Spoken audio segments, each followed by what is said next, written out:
Assalamu alaikum wa rahmatullahi wa barakatuh to some of y'all, and peace out to the rest of you. Y'all know what to do. Hit the share button. We got 8 in here so far. I appreciate y'all coming in. First thing, Gayla Knight said the music was pretty audible. Could anybody else tell me how clear the music was?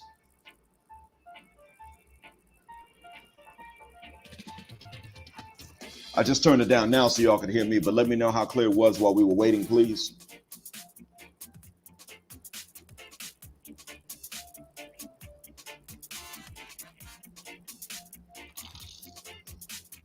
Oh, walaikum salam, Black Agent. Okay, all right, excellent. Mr. Campbell, you know what the drill is. From the bottom of my black heart and from the depths of my black mind, I thank you.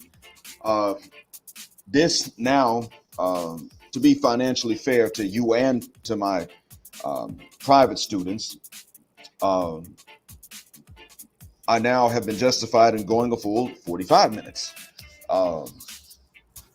without doing any damage to them or to you. I want to thank Gayla Knight because she came through and she started it off. And then Robert Campbell came through and put in his donation. And so at this point, this means I could I would make what I would make in about 45 minutes of private teaching, I now have. And so I do want to make this worth you all's while. Okay, thanks for the feedback on the music. And if you're telling me that the music is coming through clearly, can you still hear me over the music right now? I know you can hear me, but I want to make sure that I'm audible over the music because I'm not trying to drown myself or you all out, any of you. And from the bottom of my black heart and from the depths of my black mind, I thank Gail and Brother Campbell. Okay, all right, excellent. Black Agent says yes. Now, Black Agent, I know you know some of my students. So you know how I get down, right, Black Agent? You know what I've said about capitalization and punctuation. Give me your stomach. Now, I'm just kidding. Listen, the rest of y'all, I'm just joking. This is an inside joke. Black Agent and I know each other. We know he knows some of my students. As a matter of fact, Black Agent, I know several people in his hometown that know Black Agent because we're both along the Gulf Coast. So I know him better than he thinks I do, actually. Okay, volume 20. Okay, cool, excellent. All right, so let's see here. I'm actually playing the sounds on, I'm playing the sounds on regular Windows Media Player. I got this new microphone, and since I've gotten it, even on this old clunky laptop, you're able to hear everything else. So you're able to hear the music that I would share. It appears that this microphone is better for that. So I might actually get another headset to walk around with if I ever start making money and being able to save again. So in any case, well, let's get right into it because you all have been patient enough, and I appreciate that from the bottom of my black heart, from the depths of my black mind. Getting straight to the point. First, I'm going to thank Edward Allen Anderson because I know he went more in depth about this. But Edward Allen Anderson also gave me credit, said I'm the resident expert of the Manosphere on Islamic Affairs. And that's a compliment I haven't earned. I'm not an expert on Islam itself, but I am very experienced in living 2 decades as a serious Muslim. And shout out to the Muslims in the audience. Assalamu alaikum. And I've lived about a half of that time, almost a half of that time, in not only the Middle East, but in specifically Saudi Arabia. And I got about almost half a year's experience living in the capital city. I've been living in Bedouin towns before then. So I've had, thank you. Let me place that up there. Yes, that's true. None are too small. None are too big. But I'm only going to ask you all to do the small ones that are easy for you. I want to thank you all for putting me at above 4,000 too. I mean, a few days ago, I broke 4,000. And now I'm at 4,020. If each subscriber threw in a buck, I ain't gonna lie. If each one threw in a buck, I'd be able to get a whole lot of paperwork taken care of, get the job transfer secured more than likely, and help another SYSBM Muslim cat start his life off abroad and help him get off to a good a head start at getting acclimated to living outside the States while he's still young. It's true. 2021 wasn't so bad. Now 2020 was kind of hard, but you know what? 2020 was actually fairly safe. To be honest with you, 2020 was pretty safe. I mean, the summer 2020, it's quite safe. While people were just catching it left and right and left and right in the States and walking around with no mask and fighting people for asking them, could you please put a mask on before you come in here? Saudi wasn't like that. People weren't catching the bug left and right like that. Healthcare. I mean, because here the government could say, no, you put the mask on or you're going to pay a lot of money. They weren't throwing you in prison. They were like, no, we'll do that later if you don't pay. Right now, you owe this grand, partner. We mean a grand in reals. But then they started taking it up to $3,000. They took it up to $2,000 and then three. Yes, the like button and the share button. Hit that for me, y'all. So Ameerah decided to go live and talk this trash about Black Passport Bros and how bad we are for doing something that actually makes Black men better at being international travelers when we do so than other people. She said, why don't y'all go to Uzbekistan? I remember her saying Uzbekistan. I was a history and geography and social studies teacher before I went into teaching English. I forgot what Uzbekistan is. Now I know it's near Afghanistan. I'm aware of that. I don't know if it has a border with Tajikistan. I don't know if it has a border with Afghanistan. I just know it's got a border with one of those two. But I wouldn't be able to. You can't just show me the borders of a country on the map and then say, hey, yo, darkness, with that shiny scalp over there, where's that Uzbekistan? And I throw a dart and hit it. I can't do it. I'm just not capable. I remember where many countries are. And when you remember which countries are next to which ones, you look at the ones that are easy to spot, and then you remember where the other ones are that you would have otherwise forgotten. But I'm telling y'all, Americans don't walk around here like, let's go to countries whose names we've heard twice in our life, and we'll misspell the first two times we try to write the names. Let's go there. And then do exactly what it is that we know they shouldn't do. Now, Americans have places to which they don't go. But we Black folk, American and non-American alike, don't tend to think we can go somewhere and break somebody's rules just because we feel like it. As I told you all in my upload, this is what happens here. White South Africans, first off, the white South Africans that come here are Dutch, they're Afrikaners. They are the ones who feel the most. They're worse than the white Americans. They feel the most like they ain't got to respect no N-words laws. And you know they call Arabs saying N-words. Ameerah, if you're hearing this, you know that. So don't tell us that Black folks are the most racist. Everything we Black folks have ever said about Arabs happened after we found out that you all were calling us Abid. Now, Courtney Michelle is not a staunch ally of the Black manosphere, but Courtney Michelle had you dead to rights on one thing, and you ducked and dodged that, Ameerah.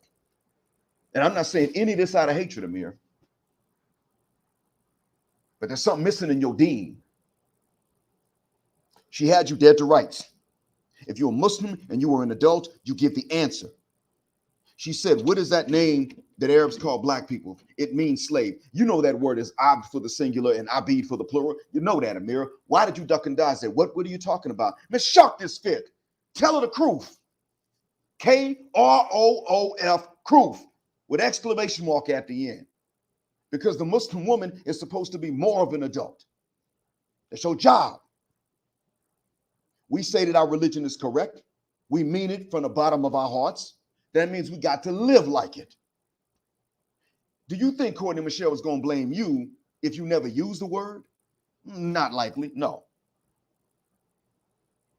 So I'm telling you, you don't sit up and duck and dodge that. You are not only Muslim, you are an Arab Muslim. You know, Arabs call Black people slaves. And there are some exceptions, like Moroccans might call us Izzy. That's a different word. But pretty much across the board, Arabs that ain't Black have derogatory terms for Black Arabs. A lot of them don't think it's okay to use them, but all of them know what they are. Because when you get around Arabs and ain't none of them Black, that's the word that is used when a Black person is walking up from a distance or has walked away. Man, and people will say this with no, I'm gonna tell you, Black folks, Arabs who don't hate you will use these words. Like we call each other the N word without hatred, they use the Ein word or the A word in English. I say, man, that's a good dude right there. Oh, you mean the slave? Yeah. Man, shuck this fit. So then when I'm sitting around with when I'm around black Arabs nowadays, and somebody that ain't black comes up, hey, yo, what's up, Professor Black? How you doing? And if it's a good person, I dap them down, give them a hug. What's going on? What's good? Assalamu alaikum. What's good with you? And then when they leave, I'm like, that's a good dude over there. And when they're like, oh, him, and they point to one of them, I said, no, I was talking about the terrorist. Now, why do I have to do that, Ameerah? Huh? What's the reason? And granted, I understand Saudis and Lebanese are not the same. I get that. I understand. Even your Arabic is different. Y'all don't always understand each other. I know. I understand that. I get it. So why is it that the word slave is common in both the Mediterranean and in the Arabian Peninsula? What's the reason for that, Ameerah? What's going on here? I'm not going to blame you for what somebody else says. I'm only blaming you because you lied about somebody else saying it. That's the only thing I'm blaming you for when it comes to that conversation. One of the first ones in which you were on with the Lapeef Network. Now, we can get on Courtney Michelle about some things, but we got to get on your country behind about something else. Peace, Red Lion. Matter of fact, Assalamu alaikum, Red Lion.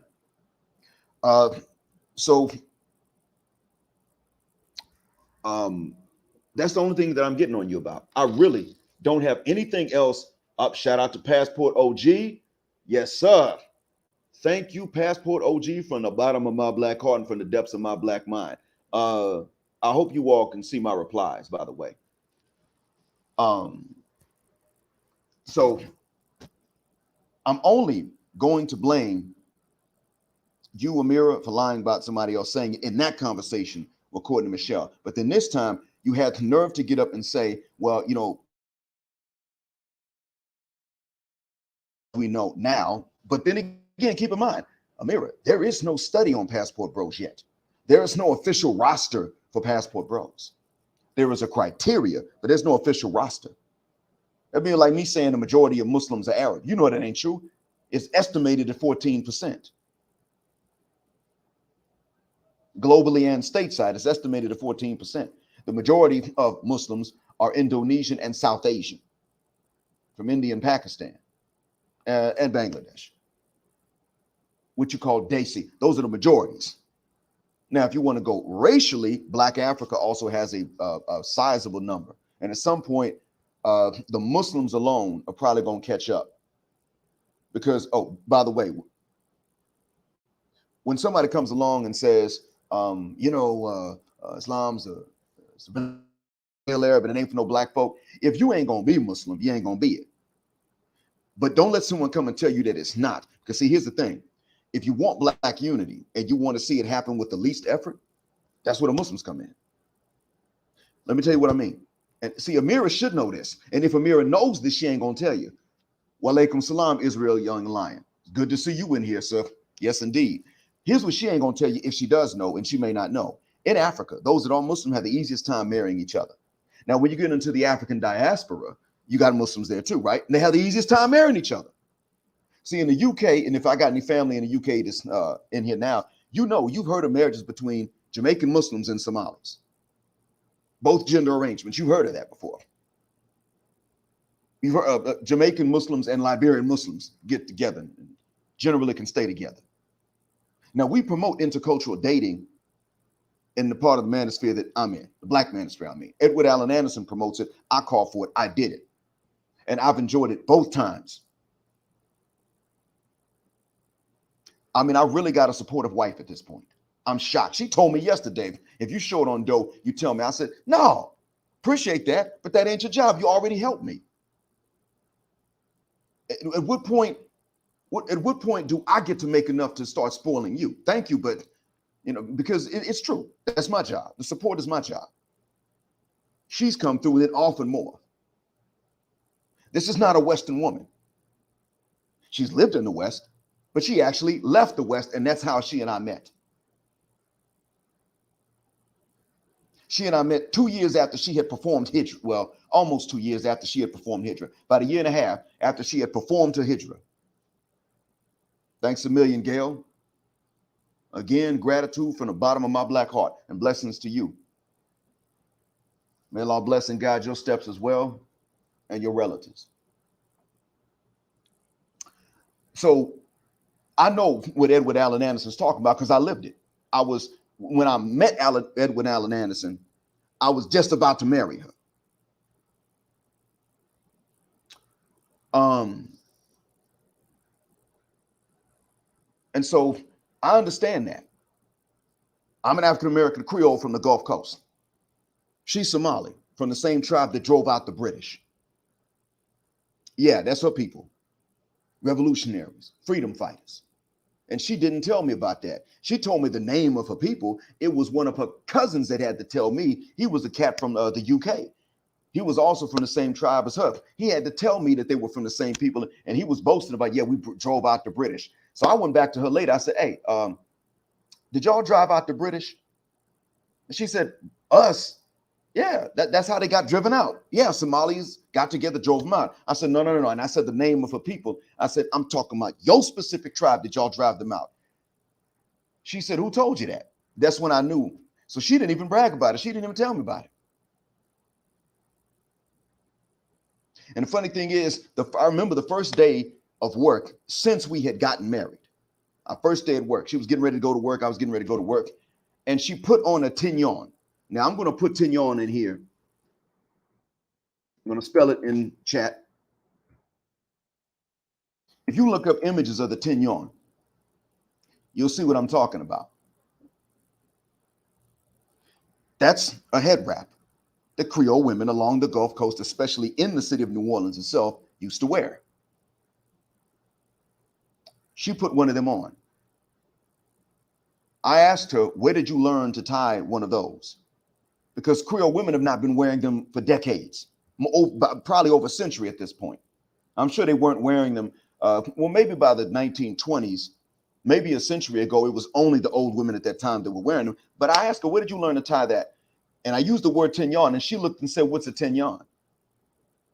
I remember I texted my mom. I said, Mom, your new daughter-in-law is over here wearing a tignon and doesn't know what the word means. Cracked me up.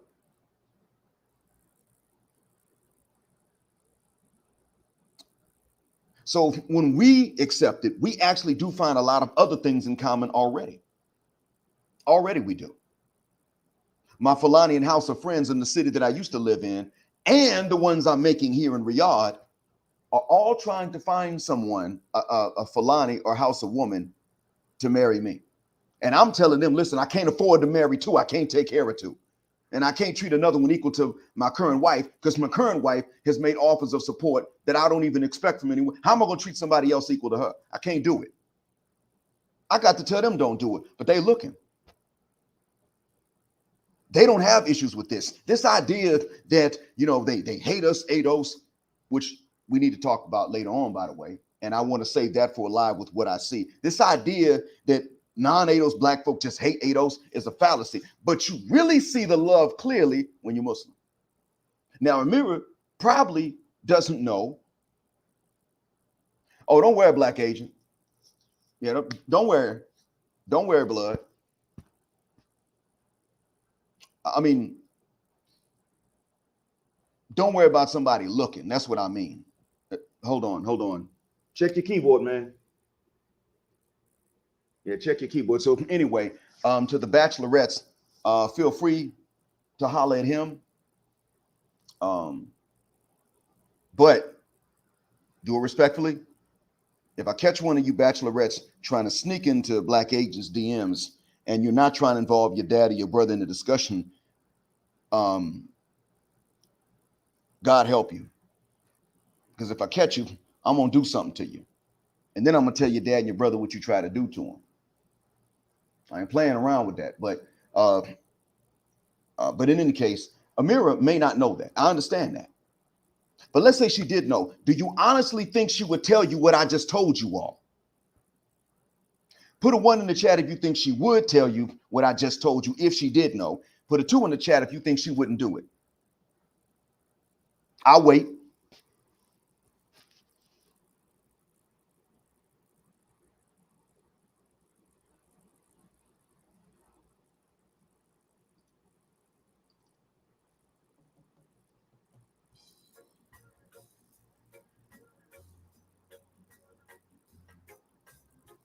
To answer your question, Israel Young Lion, while I'm waiting on these, yeah, I am Creole. I absolutely am. And by coincidence, it turns out that, um, yeah, by coincidence, it turned out that my son's mother was also Creole. But she and I met about, I think, about a year after I found out that I was Creole. I was 20 when I found out. So yeah, I was an adult when I found this out at the first family reunion that had been held in decades. Sorry, I got to move this chair around. Um, I was an adult finding this out. I remember that we went to the family reunion. We had to drive up to one of the Midwestern cities, and that was a long drive. And I was setting up the bags in the hotel room, and the phone rang in the hotel room. We just checked in, my mom and I picked up the phone like, "What y'all want, man?" And mom said, "Nope, nope, black, it's me, it's me." Oh, okay, sorry, mom, what's up? And my mom straight said to me on the phone, she said, "Before I even come upstairs, I'm going to tell you, son, we Creole. Don't be making them light skinned jokes like you'd like to do, son. We run the whole spectrum, but if you crack any jokes by any shade, we're going to get you." Um, and I went downstairs and started meeting relatives after I set the bags up in the room. And there wasn't a particular look that tells people that you're Creole. Never, there wasn't back then, and there isn't now. Look, well, I'm telling y'all this. Could y'all put the ones or the twos in the chat, please? Country selves. So I went down and met them. And now I don't dox myself, but the family, or one of the families actually to which I belong, started the fire department in Mobile, Alabama. First fire engine was called Creole Number One. And I met this man named Uncle Jack.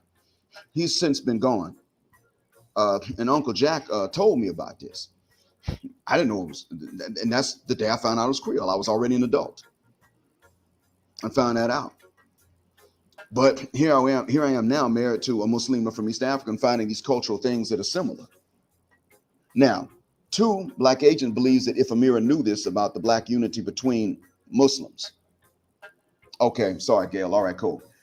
All right. So if what I just said, yes, no, Israel, not long lost. I actually knew from jump.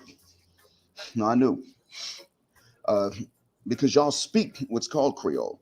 And in Sierra Leone, they speak an English Creole.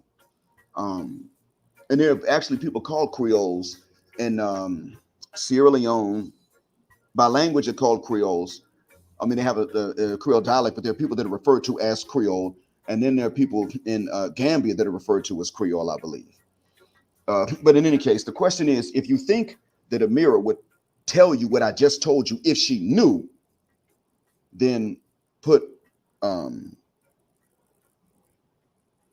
if you think she would tell you if she knew, then put a one in the chat. If you think she would not tell you what I just told you if she knew, then put a two in the chat. That's the question.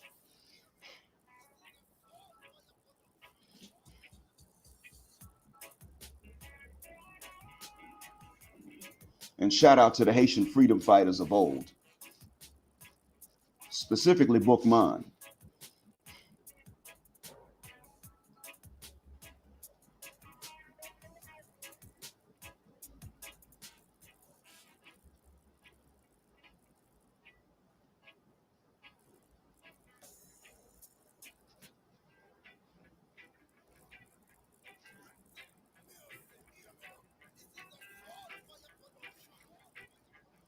All right. Gail says she doesn't think that Ameerah would tell us.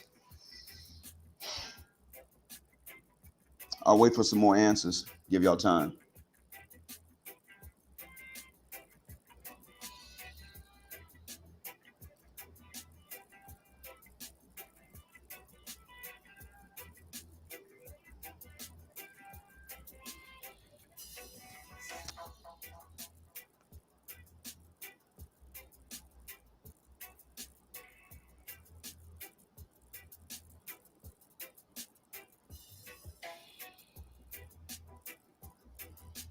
Giving y'all time.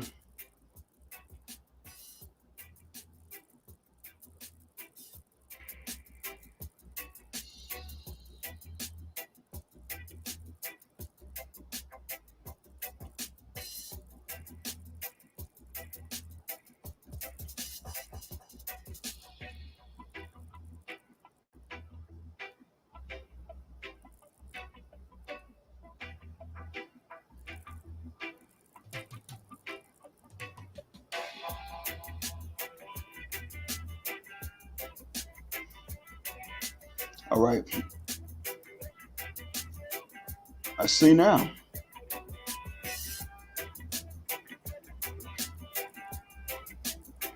Tell them, Black Agent. I'm still waiting to see what people, what they think is going to be the case. If you think Ameerah would tell you what I just told you, if she knows, or if she knew, put 1. If you think she would not tell you what I just told you, put 2.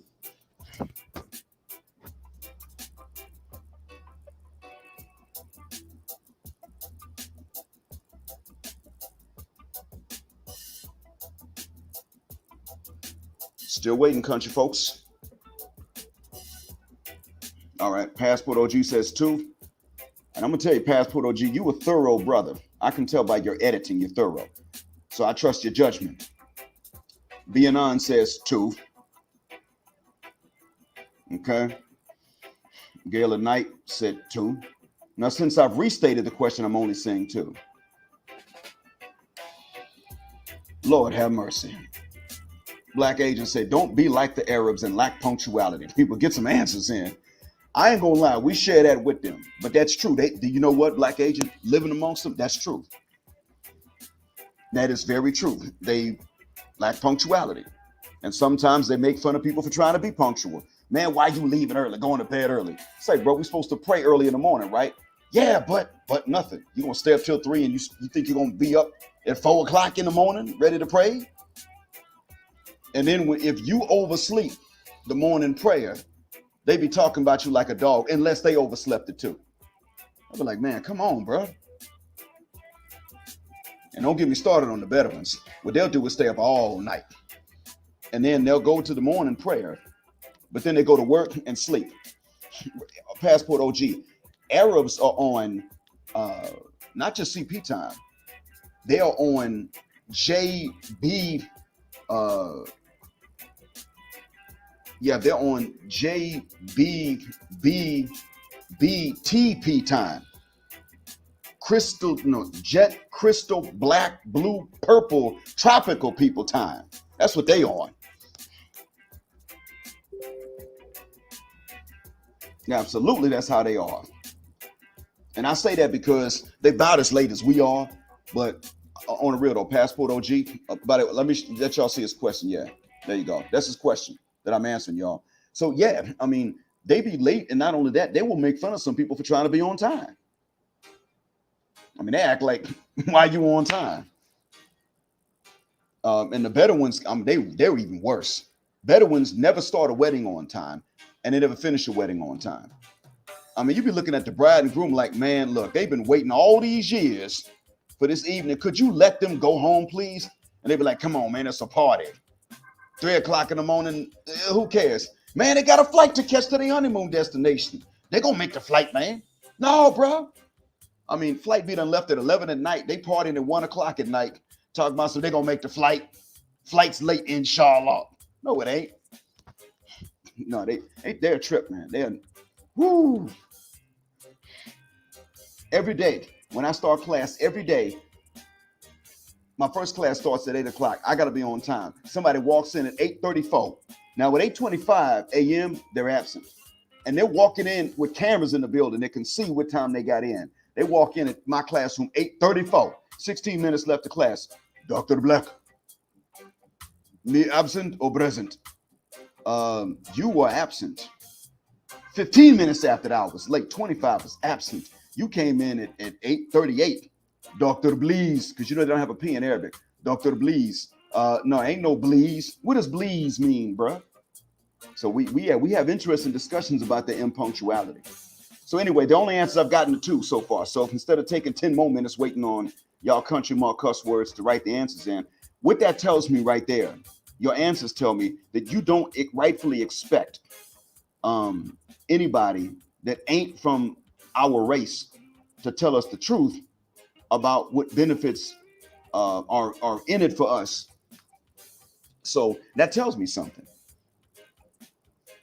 Now, I'm not going to ask you if you think that Ameerah hates black people. I don't think she does. I don't think y'all think she actually hates us. What I wanted you all to know is that there is a subconscious bias that goes down in the minds of many folk that ain't black. And I won't be honest with you. I mean, you know, amongst Muslims, The ones that ain't racist, you know, the ones that are the least racist, honestly, black folk, the ones from Bangladesh, Eastern Europeans that are Muslim, um, Latin Americans that accept, and Southeast Asians. Those are the ones. So pretty much it boils down to this: the Arabs, Pakistanis, the Persians, and the Afghans, and the Northern Indians tend to be the most biased. She is Lebanese. Other Arabs know the Lebanese to be the most elitist, the least proud to be Arab, and the most ready to be taken as white. More so than the Syrians, who actually are mistaken for white in many cases. I've taught Syrians. If they don't speak and they don't tell you their name, you don't know that they're not from Europe. Hell, if they speak, you might think they're from Europe. So let's see here. I want to ask about this question here. Okay, first I'm gonna answer your first one. Do you think that America speaks as a Muslim woman or more westernized? The bits that I've heard, it's like this. When she speaks on gender, she speaks as a Muslima. I'll be honest. When she speaks on race, she speaks as a Western woman. Because her stance on race is completely un-Islamic.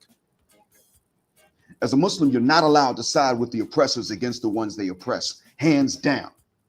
Even if it's another Muslim doing the oppression, you're not allowed to side with them against the one they oppress. It's not allowed. Now, you're not supposed to betray them, inform on them or something like that, turn them over to the enemies, but you can't side with a Muslim that oppresses somebody else. So if Muslim walks up and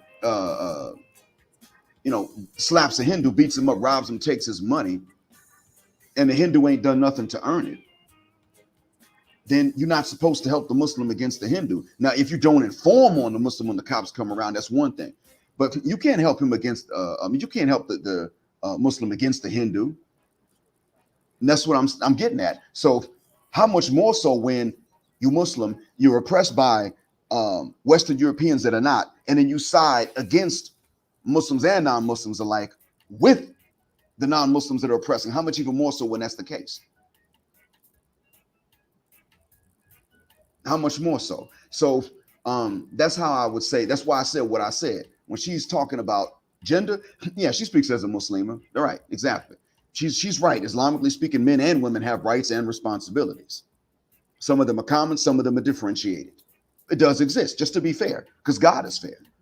She gets to race, white woman, just without outright hatred. It's like she pathologizes black folks and want to talk down to them and stuff. And I'm like, no, slow your roll. You don't get to say a mother cuss word thing unless you're going to go in on your people first. Not just the Arabs, but specifically the Lebanese along with them.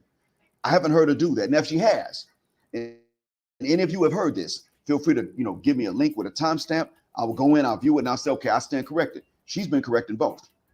But I've never heard it. And I don't have time to go and follow her. I only have time to do this because I got some of the Cash App donations from y'all, for which I am still grateful and thanking y'all from the bottom of my heart. So that's why I gave that differentiated answer I gave. Now, to answer your question, Gail, if this question here is for me, if that one was for Israel Young Lion, I'll let him answer. If that one was for me, I actually plan to do one with what I see at a time when he and I both have time. I planned to do it, but I don't know when I'll get time to do a live again. Then again, I might start doing lives more often if it makes good financial sense to do it. And I would split the proceeds with him, inshallah. Yeah, I mean, I know enough to give some basic info. It will probably take me about a little over half an hour to explain what I do know and what I remember. If I'm talking at a medium rate of speed, not too fast, not too slow. This here is from Black Agent. He has witnessed the same thing. So y'all know I'm not just making this up. And I don't like to sit up here and just badmouth anybody for no reason. But when I'm talking collectively speaking, yeah, Afghans, Pakistanis, generally Northern Indians, I know. And Persians, when I say Persians, I mean Iranians. Yeah, Afghans have a word for black folks, and it means, it's like the superlative form of ugly. It's something like ugliest when you translate it. That's what they walk around using to describe black folks. Now, they don't hate every black person they see, I know they especially have a kinship with, or a kinship, but they have an affinity for Somalis because there were many Somalis that went and helped them to drive out the Russians. Or I should say the Soviets. I'm sorry. There were many Somalis that went to help them and drive out the Soviets. But in terms of just describing black folks in general, yeah, like this default term. It's for black folks, ugliest. And it was an Afghan that told me that because he can't stand other Afghans because they racist. The Afghan that told me this, he'd grown up in Oakland. Now he'll sit up and say, man, I don't agree with the stuff black folk do, but he'll turn around and get on Afghans just as quickly, and Iranians. It doesn't matter if the Afghan speaks Dardi, Farsi, or Pashto. He don't care. He gets on them. Or if they speak Tajik or Uzbek, he does not fib a guck. He goes in equally, and that's why I haven't had to go upside this dude's head. I understand that. Give me a second, y'all.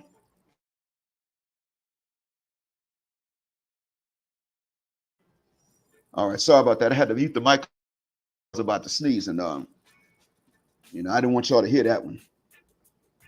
So when it comes down to what Ameerah's doing, the funny thing is that I don't know how the Lebanese are in Lebanon right now, but I've met some who have recently come from Lebanon where I'm working right now, and they have to know that I'm black because they've heard me talk. The students have mentioned it. And they're pretty good at English, so they know what black folks' English sounds like when we're speaking informally to another native English speaker. So they have to know. They've got to figure this out. But they don't seem to act like this. I don't understand how it is that the ones that have left raise kids and they can't get their kids to follow the same things and traditions blindly that they grew up with, but their kids will pick up the racial attitude. I'm trying to understand that. Because the young Lebanese that are in Lebanon now, or just got somewhere else from Lebanon, don't seem to share that. I haven't seen it yet. But when I see her and I see some of the other ones in other countries, they complete sellouts. I'm like, what the F gives, man? What's going on? Actually, Jaws, I haven't to answer this question. I haven't said much about it because I haven't experienced it, and I don't meet a whole lot of them. But I know who knows more about that though, because I think he has an uncle or two uncles that do know about that.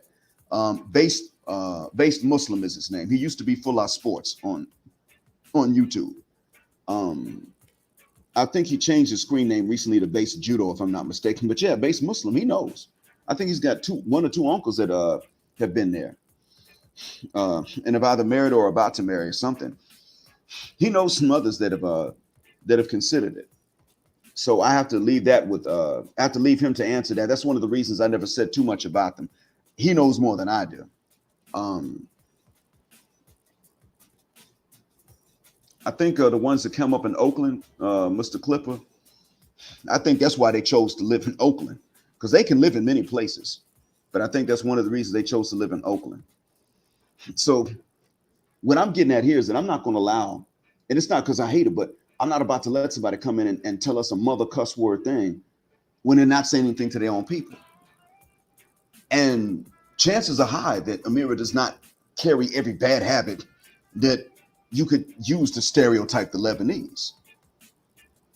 So why is it that she does carry this paternalistic, pro-white view when it comes to race? And I'm gonna tell y'all something else. And Ameerah, you need to hear this too. When you said that black folks and Asians were the most racist, let's differentiate. Black folks, after we heard about stuff that Arabs said about black folks, became reactionarily biased against Arabs. That's why after 9/11, we didn't help y'all. As far as Asians go, Ameerah, which Asians do you mean? Do you mean the Chinese and the Koreans and maybe the Japanese? Yeah, I guess so. Because see, being from your neck of the woods, y'all probably would look up to the Koreans and the Chinese and the Japanese and want to be like them, especially the Koreans and the Japanese. Well, the Koreans and the Chinese are known to have biases. The Japanese are known to have biases against the Koreans, Chinese, and Filipinos. Not so much against Malaysians. I don't know how they feel about Indonesians. I'm not sure. But Japanese have their biases. That's generally true. Um, though they don't seem to apply them as much against us or against Malaysians specifically. Here's the thing, though. Which Asians did you try to get to accept you? Or did you try to befriend when you were a kid? Filipinos? Indonesians? Was it them? Laotians, Cambodians, Thai? Were you trying to, Vietnamese, were you trying to befriend them? Or were you trying to befriend Koreans and Chinese? If you were in New York, I have if you were in New York, I've got my ideas, my guesses. But if you hear this, Ameerah, you tell us which one.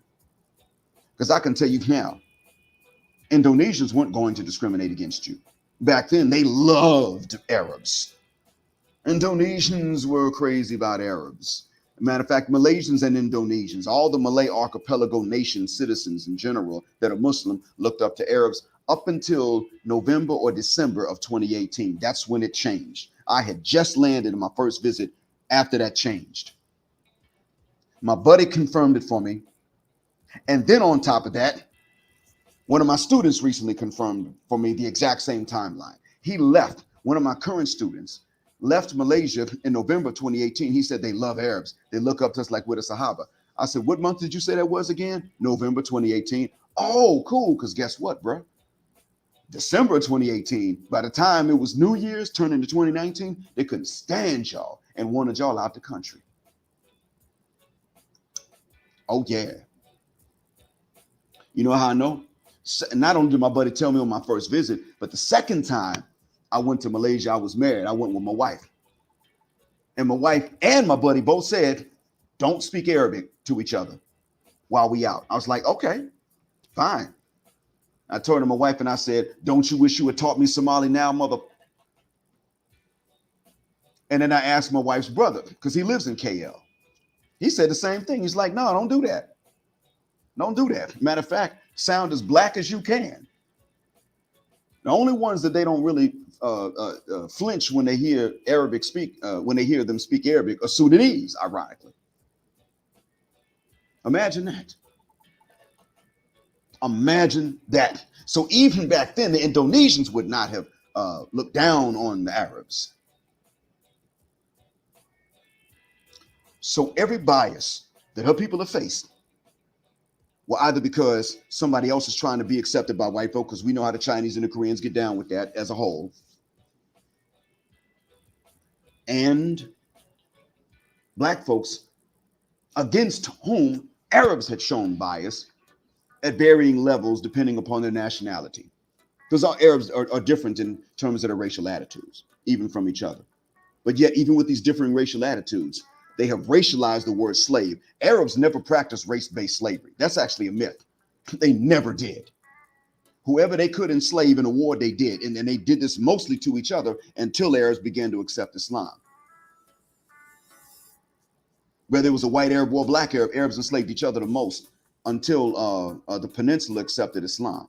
That's what a lot of people don't understand. People don't pick up on that much. So I'm actually kind of surprised that they racialized the word slave, because they don't have that in their heritage. Here we go. Check this out.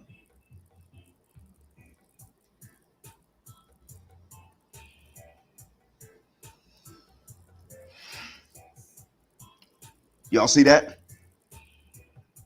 Do you all see that?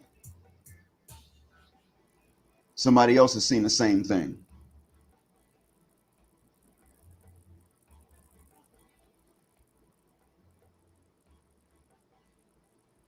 Someone else has seen it too. Joe and Jay has talked about the bias in between Asians. When a Japanese man tried to say that in Japan they called passport bros LBH, losers back home, Joan Jay got up and said, hold up, we're teaching y'all English. Y'all don't know nothing about how to say losers back home without our help. You're just mad because people stereotype you for having little tiny bananas. And then she told him in Japanese at the end of the video, you know you got a tiny wiener. And she winked at him. That's one of her shorts. And she was telling us, don't let these folks say nothing because they're biased even against other Asians for being dark. They call us jungle Asians and call us monkeys. Does that sound familiar? Japanese got more smoke for Filipinos than they do for jet black African Americans and Africans. I mean, if you flip me inside out and my inner alter ego was what you could see out, the Japanese would have less smoke for me. If I looked as black as I sound, the Japanese would have less smoke for me than they would for a Filipino. Imagine that.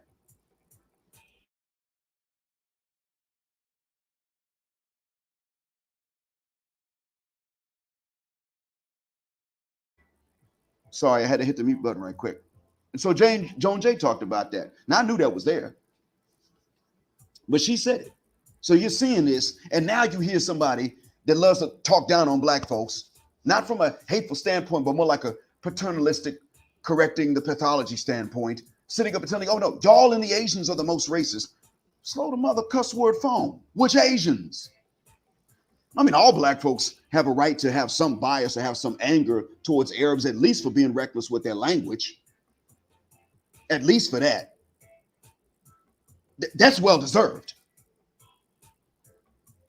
But then which Asians? That tells you something. People want to be accepted by massa. And it tells you that we're the ones that actually least look to white folk for acceptance. Western black men are the ones who least look to massa for acceptance. As a whole, I'm talking collectively.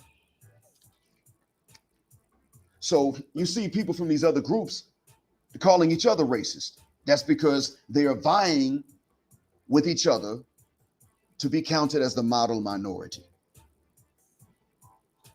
And Asians, especially Chinese and Koreans, knew after 9/11, because she was talking about after 9/11 when she was a kid. They knew after 9/11 that with that model minority status they had, if they had allied themselves with Arabic speakers, even the blue-eyed ones with really pale skin, if they allied themselves with Arabic speakers, they knew they were going to catch it. Ask me how I know. See, one of the reasons is because, one of the ways that I know is because, frankly, I was reading articles about it back then.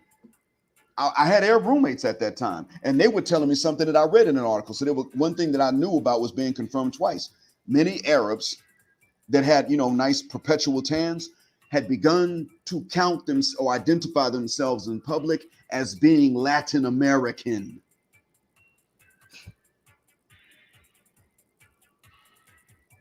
There were jokes about that even on Saudi YouTube. There were jokes about that.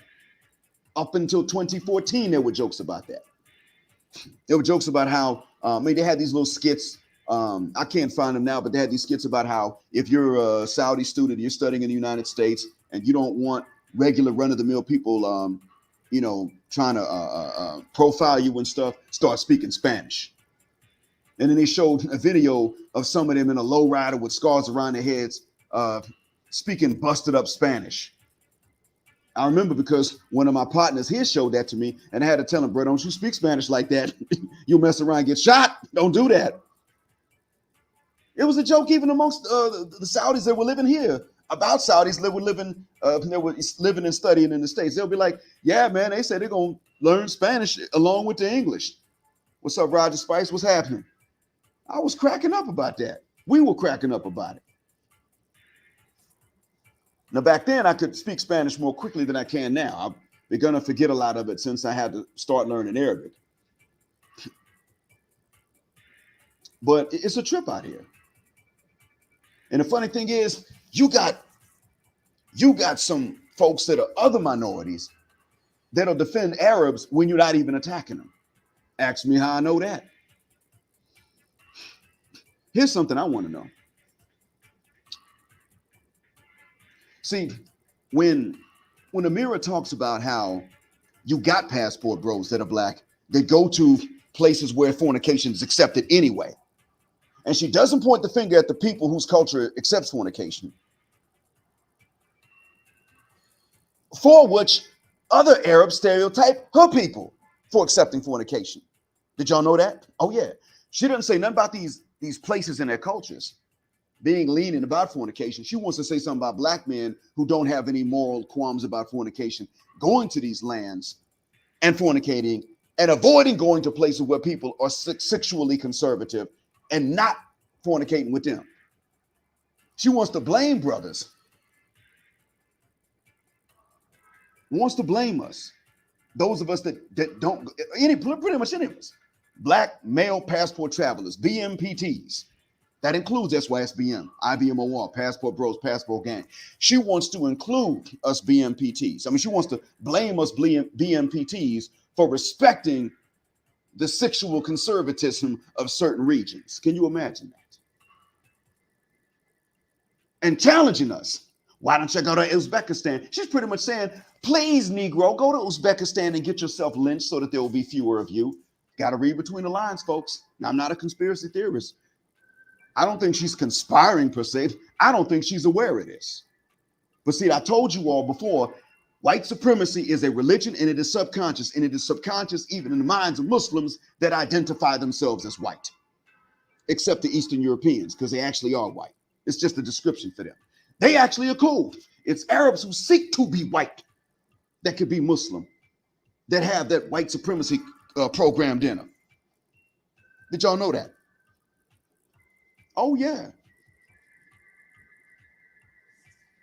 And to answer this question, what's going on, Flip Cool?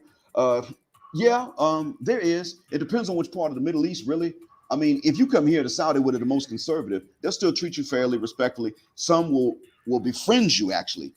And then others of them will be nice and polite to you. Pretty much nobody here is going to be mean to you. If somebody doesn't want to be associated with a Christian that personally, that closely, they'll just be polite to you, keep it business, keep it formal, and they move on. People here don't harm you. They don't harm you for that. You have to actually break a rule or break a law, be someone like, you got to be immodest in public pretty much before you get in trouble even here. Like here, you damn near have to break the law. Like here, you damn near got to kiss your wife on the mouth in public before they come say something to you. If your wife kisses you on the mouth in public, they may come to you and say, hey man, you need to holler at her and tell her about this. They won't say nothing to her. They come to you. If you kiss your wife on the mouth in public, like you initiate the kiss in public, somebody gonna tap you on the shoulder, put these handcuffs on, and don't fight, don't try to run, but you got to do something like that, like stuff we know not to do. So for black Christians that are respectful, there's room for us, yeah, even in the conservative areas. Now, if you go to a small Bedouin town, you may not be very socially active, but when you go into the market, the shop, do business, they'll still be polite to you. Hey, how you doing, sir? All right, that's going to be a 3.5 reals. All right, have a nice day. They're going to the next. So, you know, people ain't going to do nothing to you. They ain't going to bother you.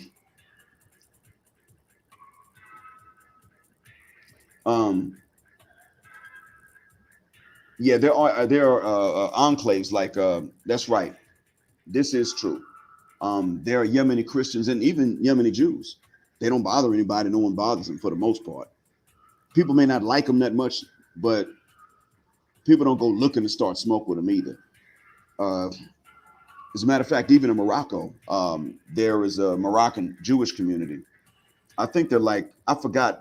Did my ex-wife tell me they were 30,000 or 3? I can't remember. I'm sorry, man. I forgot exactly what the number was that she told me. But point I'm getting at is that, they're there. So let's see here. Some more of these questions. That's right. Yeah, Beirut was party city. That's true. And here's the other thing that cracks me up. You got more Lebanese outside of Lebanon than you do in Lebanon. And in Africa, they're all conservative when it comes to their women. So, you know, you could be a black African Muslim male. Don't try to marry women. They're not walking around starting fights. I'm not saying that, but like, just everybody knows. You could be a black Muslim African male. Don't try to marry women. But their men will marry anybody. She needs to get on them about that because that's not in her best interest. All right. Now, somebody told me that she was married to a zaddy anyway, but I don't think that's the case. I doubt it. from what you described about how they got married, I don't think that I don't think that she actually married a zaddy. I doubt that. Let's see here. I heard about this. What's going on, Roger Spice? What's up, man?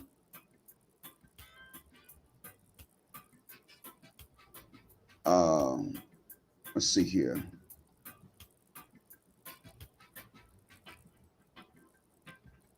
Lion the MGTOW is in. LOM is in. There we go. What's good, Lion? Lion, you roasted the hell out of JR. You roasted him so bad, I got darker just listening to it. Now, there's one thing I would not have said that you said, but all the rest of it, man, I had to agree because JR didn't do this stuff before that I heard.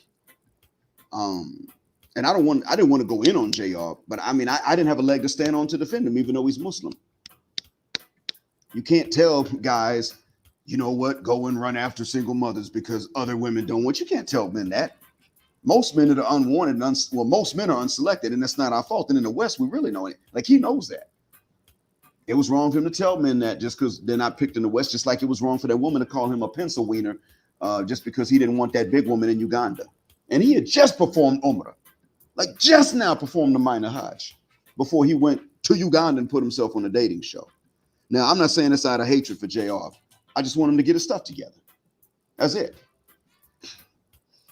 All right, let's see here. Oh, George, you done told everybody where you live, shame. So you know what that means, Jaws? We should start sending marriage proposals to their women just cause. And when the women accept, be like, no, actually, I was just trying to bring the smoke to your dad and your brothers. That's all. You ain't my type. Or better yet, we should just go to the dads and brothers. Don't even say nothing to the lady. Just go to dad and brothers. Is she married? Yeah. Why you ask? Well, because if she ain't, I'm asking to marry her. Nigga. Just to troll them, right? No, Gail, Lapeef JR is not. I'm talking about JR Wisdom. JR Wisdom said something like that. And LOM actually played the clip, and so did Hammerhand, and they went in on him. They went in. I felt a little bit bad for JR, but I mean, JR did sit up and tell men that women don't want that they should be pursuing single mothers, and I was like, why should they do that? All right, so. By the way, this track, if y'all can hear the track that's playing now, I'm playing this one just to troll the one that made it. I bought the license for this track twice. And every time I play this, he comes on like I got a copyright claim against it. I do a dispute. I give the license number and the date that I bought and all that. And then he still, he'll review it and still say the claim is still valid. So I'm doing this. I'm playing this to troll him. And, thanks a million. Gale and Knight, from the bottom of my black heart again. Thanks a million. I really appreciate that. So I may have to do this more often and not even seek out side teaching jobs. It's possible. May have to do that. Because I think you all are more serious students than a lot of the students that say, Doctor, teach me English. I think so. Yeah, JR Wisdom, that's the one. Yeah, him. I wanted to support the man until I heard this, and I can't. Maybe he'll change that up. Maybe he'll stop and think about that. I hope so, but I haven't heard about him doing that yet. Yeah, you know what, Israel, Young Lion? Part of the reason I've heard is that, for one, there are more Lebanese Christians in Haiti. And the other reason I heard about is that they've been there longer. So, I mean, they've been there generations, over a century. But let's be honest. If they live as a minority amongst the black population, and then later on they remain unmixed, that's the reason why. Check and see how they blend in and how they intermarry when they live amongst Latin Americans that are mestizo, or when they move into Europe, or see, in Haiti you can find, and in Africa you can find third and fourth generation Lebanese descendants. They may not even speak Arabic. You can find them, be they Muslim or Christian, you can find them. And they are, they're still 100%, genetically speaking, 100% from the Levant. No intermarriage. You can find that. Then you go into, like, let's say Mexico. And if they're third and fourth and fifth generation Lebanese, they got blood in them from the people amongst whom their parents live. And that's where the difference comes in. Now, granted, that's a marriage preference. I get it. But that's a cultural marriage preference. It's not an individual one. And that's part of why it is that even though they had a right to marry who they want, I still give them smoke about their racial attitudes. I don't let them slide. Because in their minds, it's not just that they say, well, we have this preference. In their minds, they don't understand why anybody else would agree to marry us. And that's why I take issue with them. That's actually an Arab thing. And that's why I give them that smoke.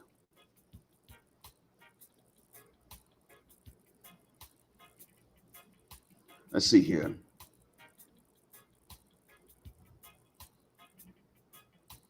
This is very true. That's very true. How to have 1 million more babies than black men have. Now, some of that would be due to black men that they haven't told their fathers. That happens too. But I don't think that accounts for a full million or even close to it.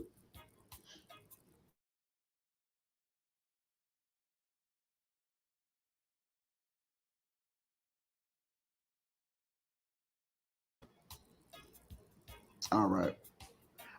No, Gail, it's not a one-time use. Yeah, it's not a one-time use. There was a time that he actually allowed them. And then I bought another license after a year, just in case there was a 1-year license that I bought the first time. And Scarecrow Beats messed around here. And the thing is, Scarecrow Beats, I bought 4 tracks from him in one of the licenses. Every time I play one of them, I get a copyright, and then he'll review with the dispute and be like, no, it's still valid. How so? So in any case, and it's not like, no, my channel's not even monetized. I ain't even making money off of this, except for what I get through Cash App.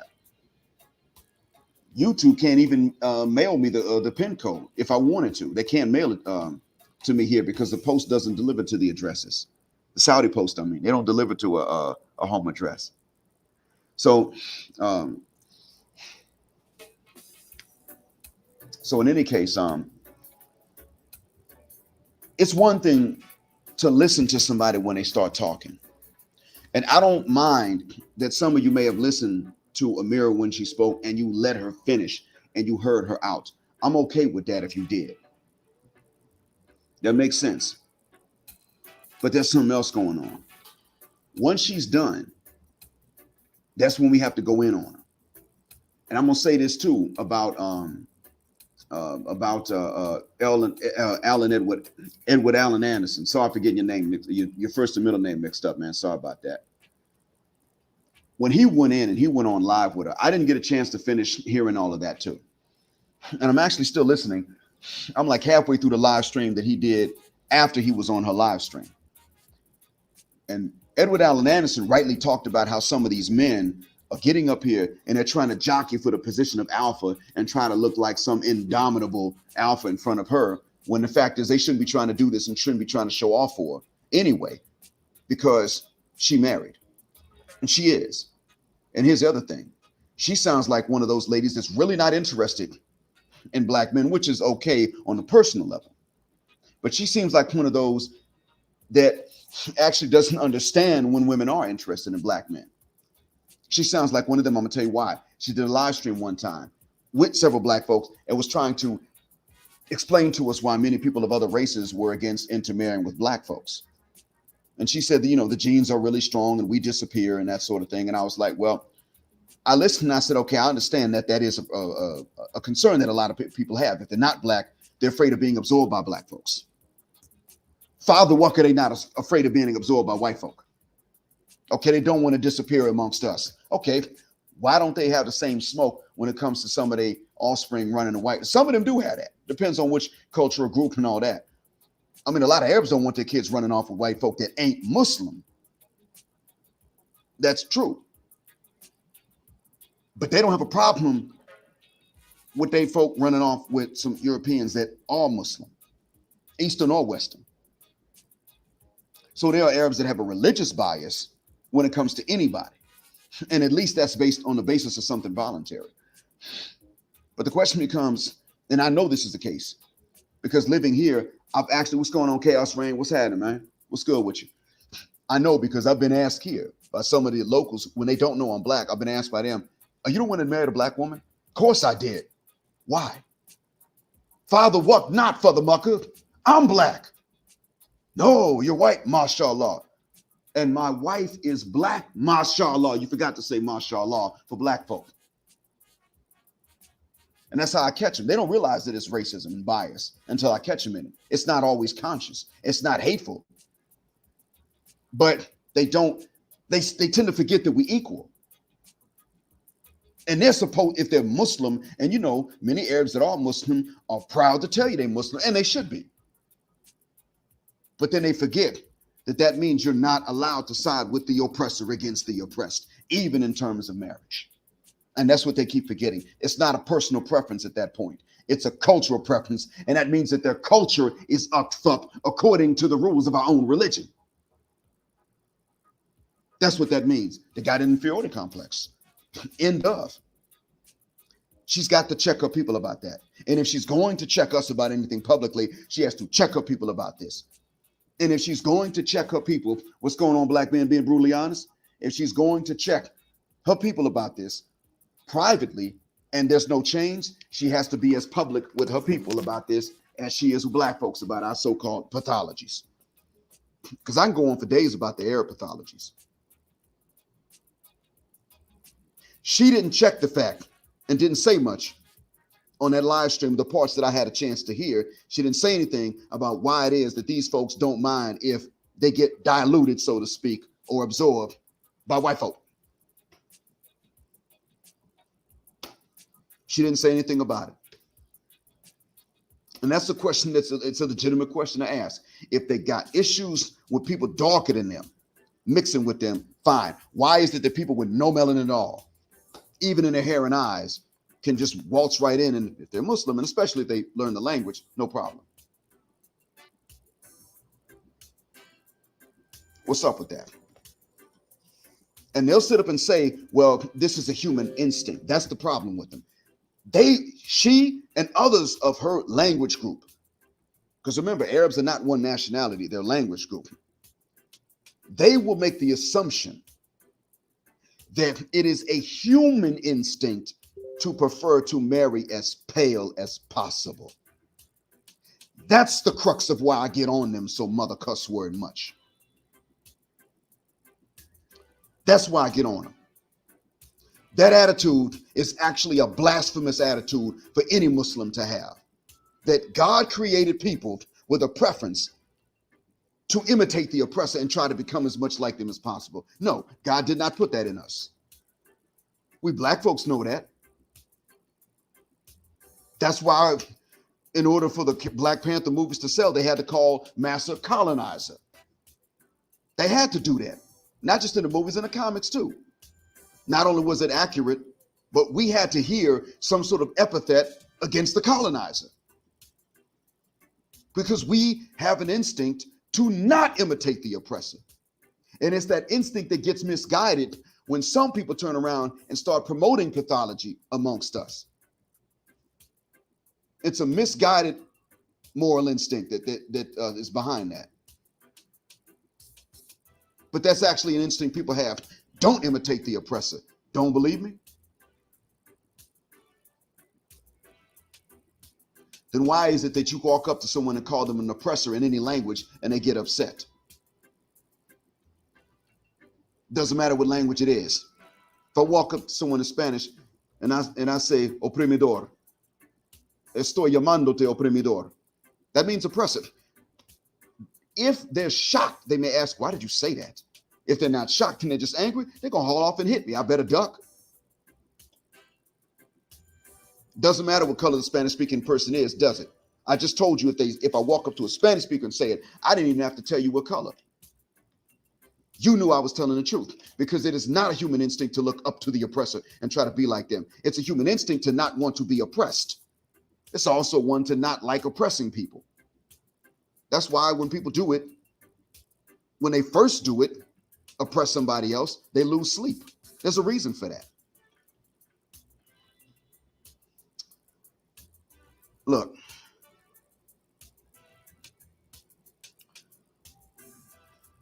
I appreciate you all coming through, and I mean that. Y'all came through for me this evening. All right.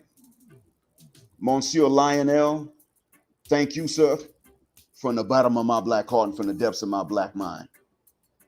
I just saw it, and I hit the response button so you could see it.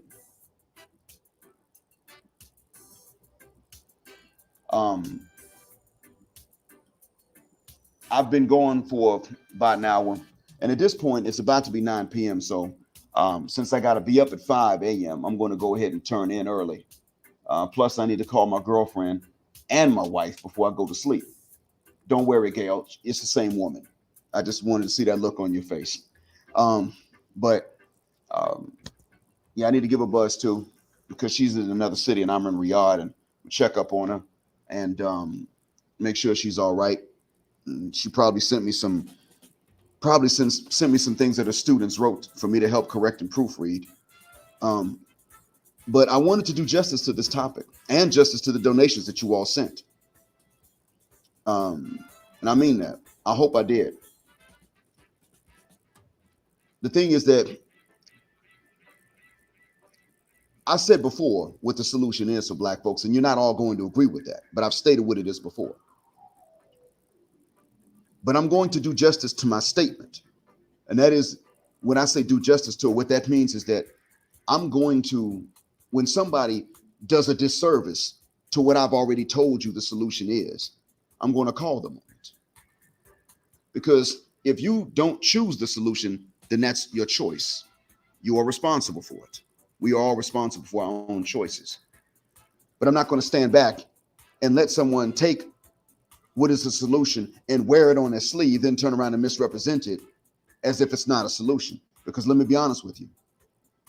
If what I told you is a solution, and then somebody else comes along and wears that and then acts like, or acts in such a way as to make you think that if you take the medicine, you're actually going to get sicker, that means they don't want you taking the medicine because they want you to stay sick. That's what that means. And the real truth is that when we take that medicine, that solution that I told you is a solution, and we take it according to its instructions and dosage, I'm speaking metaphorically here. When we do it, we do better. Because there are Arabs that cannot marry each other. They could both claim to be the staunchest and most serious Muslims. They can't marry each other, and they can't get over the biases. The young ones are trying now, fortunately, but they still can't get past the biases of their parents yet. They got to wait for those grandparents and parents to die out. That means they're behind, because the Black folks that have already taken it, as I stated, not only do they get along well, but intermarry. Even when their parents' native languages are not the same. Now, they can find a common language, be it English, French, Portuguese, or Arabic or Swahili, if they can find that. And they've already taken on the solution that I told you. They can marry and they can stay married. Because I can tell y'all now, I got no plans to leave my wife. And she has expressed no inclination to leave me. And the second ex-wife and the second wife that I married would still be my wife today if the government had not messed up and interfered, her government. The only time I married a Muslima and I regretted it was the first one, and she's American. I don't hate her, don't get me wrong. But I don't look back and say, I'm glad I married. I don't say that. That's not what I say. It's the only one I regret, and that's because in many ways she was American first, then Muslim, then Black. She was Western first, materialistic first, demanded monogamy first. That's how she was trained. She wasn't even malicious. Frustrated, but she wasn't malicious. Other women were far worse than her. And I got receipts. So I married one that was not malicious, was not out to get anybody, and I still look back with regrets because of what I did not know at the time. But the other two have been Muslim first.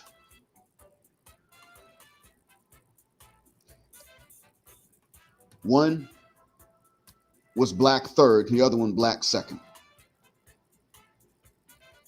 But the thing is, they applied the solution. And both of them have thoroughly spoiled me. I can honestly say that one of my regrets, is that I did not meet either one of them sooner and younger in life. When I look back at my life, I got largely two regrets. And as a matter of fact, the second one second one is a bigger regret than the first one. Actually, I take that back. You know what? I'm glad that I accepted the faith when I did. But the other regret that I have is that I didn't go into my current field sooner and younger, so that I could have left the country a decade before I left it, so that I could have left the West a decade before. I regret that I did not have the means to and the education and the proper background to permanently leave and live outside of and work outside of the West at a younger age. That's my regret. I wish I had gone into education before I did. I wish I'd gone into it in undergrad. I wish that. I wish I had not been so race loyal in my marriage preferences. Those are my main regrets. I regret those more than I regret waiting until I became Muslim when I did, or waiting until I did when I became Muslim. Because at least when I became Muslim, I can say, well, that was dependent upon the information available to me at the time. I can say that. And I didn't know what I know now about going into education, or about, being race loyal in terms of marriage preferences, even to Western black women. I can look back and say the same thing I didn't know. But I still actually regret that, because God has never punished me for waiting until I did to accept the solution he revealed to anybody. He never punished me for that. But Western sisters as a whole have punished any of us that have remained loyal to them. As a whole, not every one of them, but collectively, they've punished any of us that have remained loyal to them. And there's more.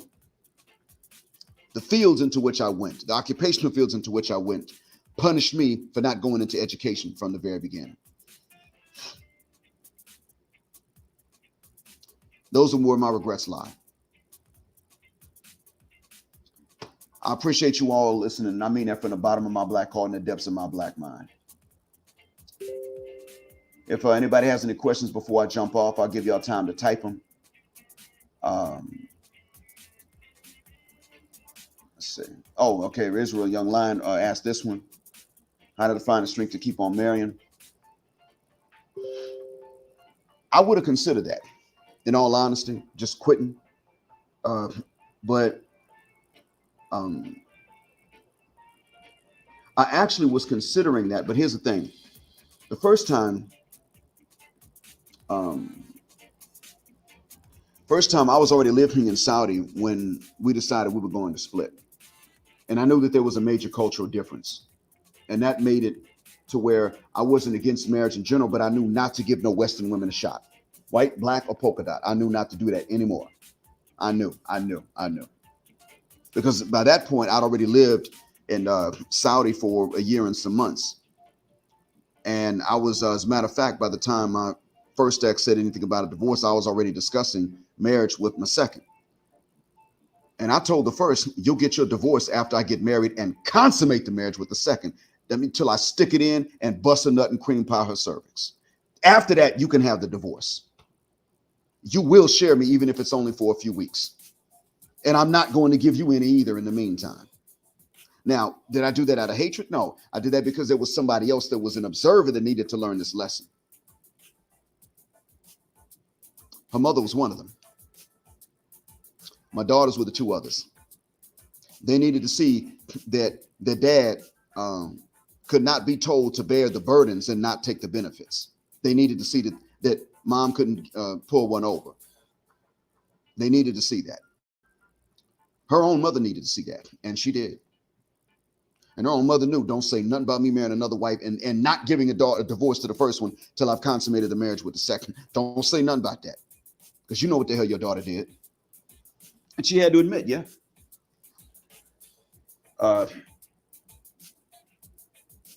And so the second time that I got married and her government got involved,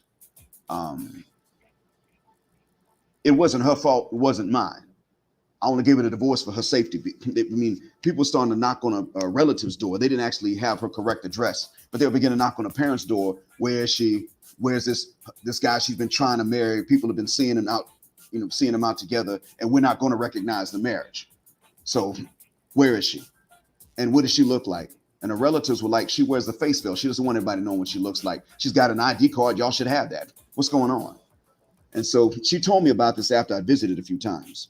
Actually, the last time I visited was the first time I heard about this.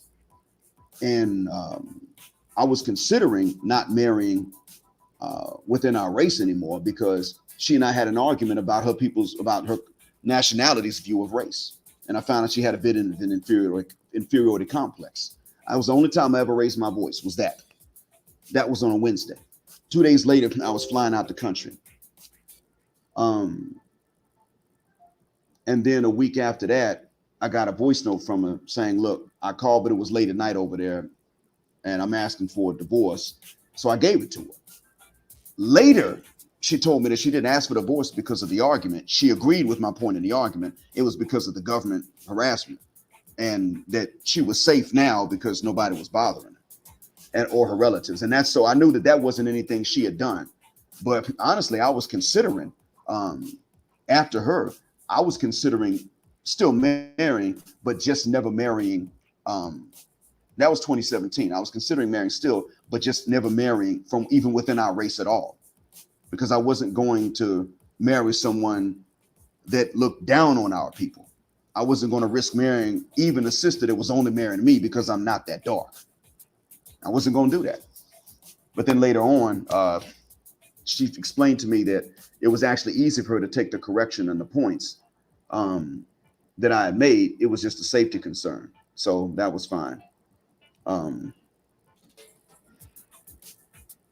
So, and marriage is a part of the religion. So what's going on, Big Fist? What's happening?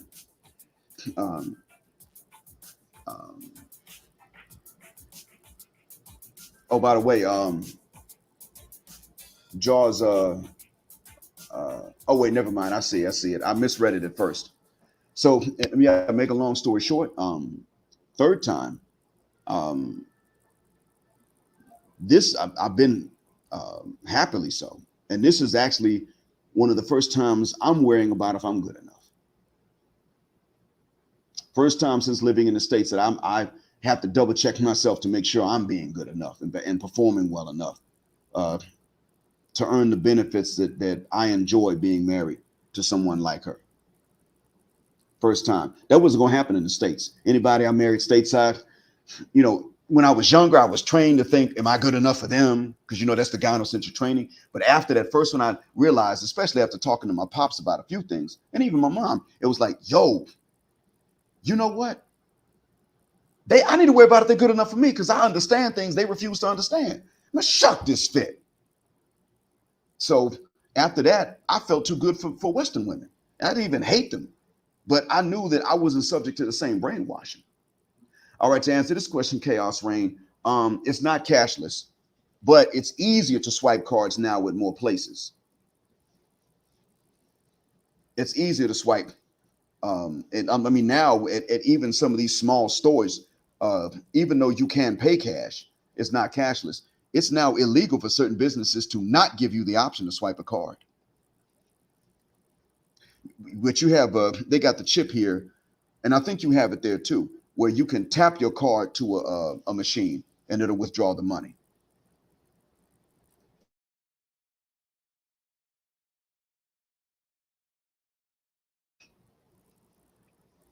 That is a good feeling, Roger Spice. Am I good enough?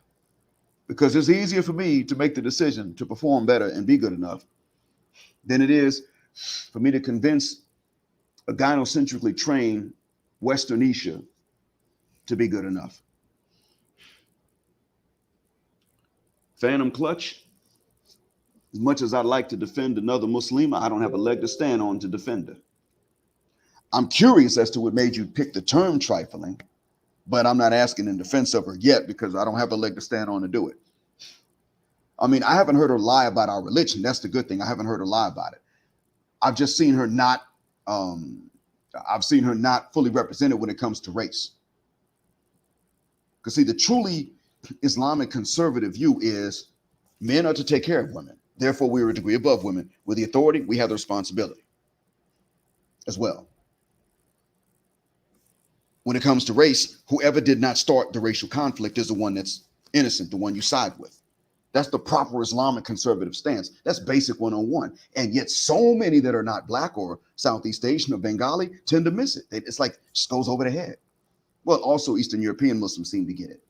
I bet you dollars to donuts, Habib Nurmagomedov really truly believes that that we start off equal and that race is not a factor to make people unequal. I bet you dollars to donuts he believes that. He's an Eastern European Muslim. I think he's Dagestani. I bet you dollars to donuts he gets it. Turn around, go into Lebanon. The Turks seem to get that nowadays. You're going to Lebanon. Huh? They're equal. Huh? What, you mean the Sri Lankan is equal to me? Yeah, dummy. No, they're not equal to me. Okay, since you said they're not equal, you just made them better than you. They don't grasp that. So I'm wondering what made you say trifling. That would be, because I know you said it for a reason. I'm just wondering what it is.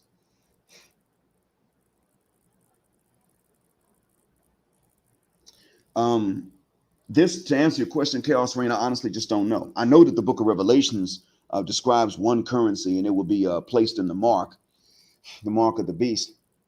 Oh yeah, Phantom Clutch. That's what this whole live stream is about. Yeah, this is a whole live stream about that. Came at Passport Bros, black men specifically. That's why I'm getting on it now. And if she changes her tune, changes her stance, I'll give her credit for changing it. Long as she doesn't flip flop again and back and forth, I'll give her credit for it. But no, I don't let anybody single us out. You can't be black and single us out like that. And I hear about it and just let it go. Now, sometimes I don't know about it. But no, you just don't get to do that. And if you were Arab and you ain't black, I'm gonna come down harder on you. Stay on that behind about that. And it doesn't help that she's Lebanese either. Even though she was born and raised in the States, the fact that she comes of Lebanese extraction, at a time when Lebanese in Lebanon are probably trying to get rid of these views, at least the young ones, here she is, about the same age, taking on those views. Now, I bet you dollars to donuts again, and I got that statement from Crimson Cure, dollars to donuts. I bet you dollars to donuts that her parents look at some of the things she does and they say, she's not really Lebanese. I'm not saying they don't love her as their daughter, but I'm sure they say in some way she's not Lebanese. She's Leb-American. I'm sure they say that. Okay, cool, fine. That happens with everybody. Chicanos that are born and raised in the U.S. are not considered authentic Mexicans by Mexican citizens. Hell, Mexican citizens call them pochos sometimes as a derogatory statement. I get that. But then why does she take on the racial views? And that's a question to ask not just her. Hell, Chicanos that got problems with black folks. Why did you take on your grandparents and parents' anti-black views, but not other cultural things? What's up with that? That tells you the white supremacy is an international religion. And I don't tolerate that belief in religion in the minds of a Muslim. Not supposed to. Yeah, she did take shots at foreign Asian women and at Brazilian women. Now, she said something about that chastity. What she failed to understand is if just because she remained a virgin till marriage, and I'll assume that she did. I'll assume that Ameerah did remain one till marriage. But just because she did, and that's not a big stigma in Asia and in Latin America, here's where the issue comes in. If they don't do that there, Has she gone into these areas to preach chastity to them? And if she preaches chastity to them, is she going to preach chastity for the sake of chastity itself, health, and to please God? Or is she going to preach chastity for the sake of getting more out of men? That's my question. Because we don't owe wealth even to chaste women. We owe it to take care of them, but we don't owe them a particular lifestyle because they were chaste. Uh, just like they'll sit up and tell us that they don't owe us the draws just because we've been waiting long enough for it. They can say that.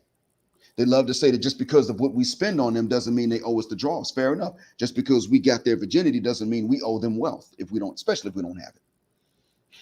That's the proof. KROOF, exclamation mark. That's the proof. That would be my question to her. Because as I stated, generally when it comes to gender, she does speak as a Muslim. But I think if it came down to, even if she went to these areas to preach chastity, I think she would preach chastity and try to slip in economic and financial gain in there as a motive. Nope. God ain't walking around here passing out large sums of money to young, serious Muslims just so they can more easily get married. He doesn't do that, and he doesn't have to. So I don't see any other questions, well, except this one, and I don't have an answer for that one. I see the question, Mr. Clipper, but I just don't know what the reason is. And I'm SYSBN. I'm defending passport bros to the extent that they're attacked unjustly and unduly. That's to the, what's up? Walaikum salam, Jawad, what's happening? So I'm going to defend passport bros to the extent that they're being attacked unjustly and unduly. If Ameerah wants to preach and promote chastity in general, then she needs to do that for man and woman alike. And she also needs to preach things that make it worth it, like making marriage easier for young people, even when young men don't have a lot of money. She needs to do that. That's the Islamic stance. She knows that.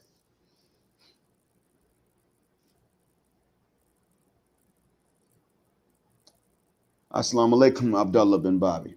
I want y'all to read what he's saying.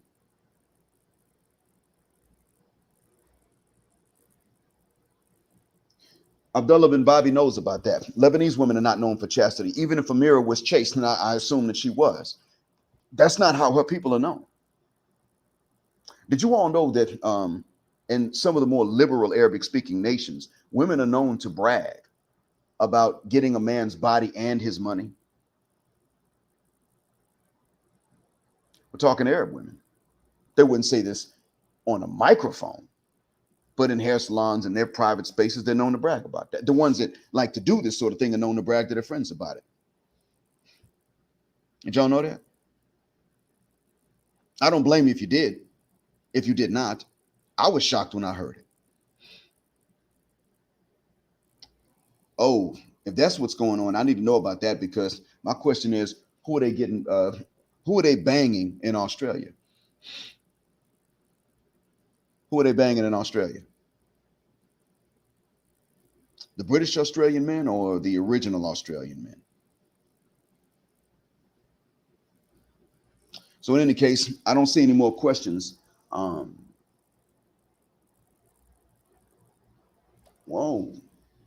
So what I'm going to do is I'm going to try to find this one that Jawad just said. Sorry. I'm going to try to find this one by Brazil Yesh as I get ready to call up my girlfriend and wife. Dang it, Phantom, you just made me stay longer. So now you all are getting more than what this cost. But then again, you all can thank Lionel for his donation, because he put me at over the 40 that I would normally earn for an hour of teaching privately.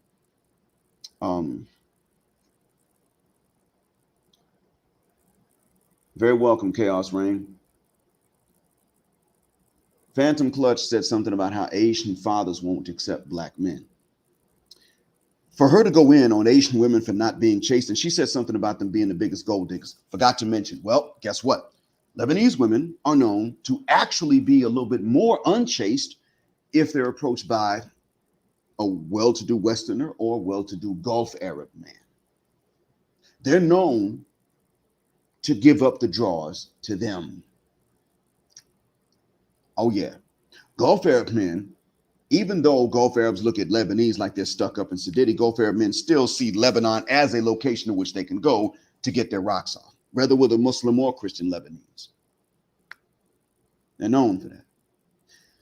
She said Asian women are gold diggers. Which Asian women are we talking about? Again, she keeps on looking at the Chinese and the Koreans and the Japanese. She keeps looking at them.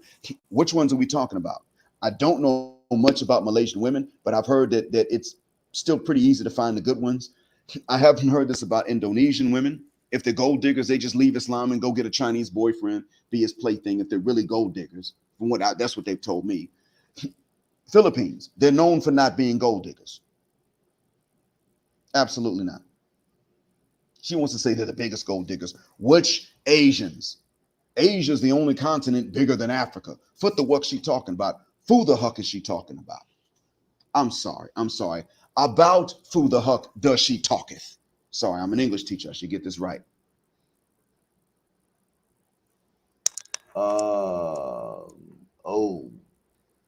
I'm not sure I should put that on the screen, Abdullah bin Bobby. I don't know about that. You talking about, oh, those are cherries. Oh, that's bad. That's bad. I mean, by their own rules, this is bad. Mm. Mm-mm. Mm-mm. Mm-mm. So going back to this, um, Asian fathers probably don't. Then again, some do. But here's the other thing, too. Culturally speaking, they would like for their dads to accept the men. But by the same token, they don't rely on that. Culturally, yes, but legally, they don't rely on that. Neither to have a black boyfriend nor to get a black husband, they don't legally rely on their father's permission. Ameerah knows this. Ameerah confuses moral conservatism with making things harder for black folks. And here's the other thing, y'all. I mentioned this before. She singled out black men. She didn't say a mother cuss word thing. I've said this in the upload. She didn't say a mother cuss word thing about either the white passport bros who did this, whether they call themselves passport bros or not, or the Gulf Arab or Lebanese who do this. She didn't say nothing about it. Not that I know of. You all tell me if I was wrong. If she did say something and I missed it because I didn't hear the whole thing and I admit it, then I will stand corrected if one of you says that. Hold up. Look at this. Look at this. Global free agent. The reason I put your statement up is because even though your statement is anecdotal and exceptional, on the surface, it's exceptional. So many have stories similar to yours that this sounds familiar when I read it. That's why I'm putting it up. You ain't the only one to hear this. I mean, you're not the only one to see this and experience this and then tell it to others. This is known. Black men who do travel, whether they travel to sexually conservative areas or liberal areas, generally say we get a sniff test. They do give us a chance, regardless of what they've seen on TV. They'll give us a chance. They'll try us out. And if we pass the sniff test, we are treated decently. And I know that's true here. I know it is.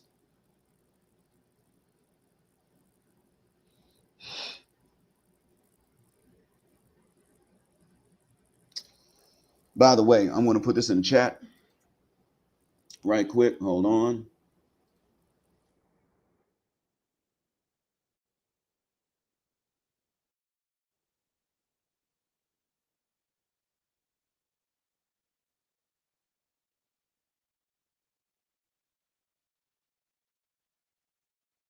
I mean this when I say this, but I'm putting it in the chat because this is for you two to see.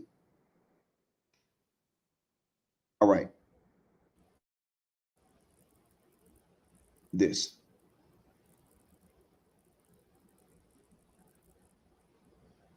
They have been, especially the Wyatts, especially them.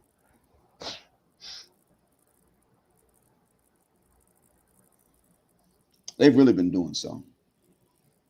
And maybe, um, wait a minute, hold up. Yeah, I'm sorry. The way you said the white men and Asian women. Yep, absolutely. That has been the case. Did any of you hear her say anything about them?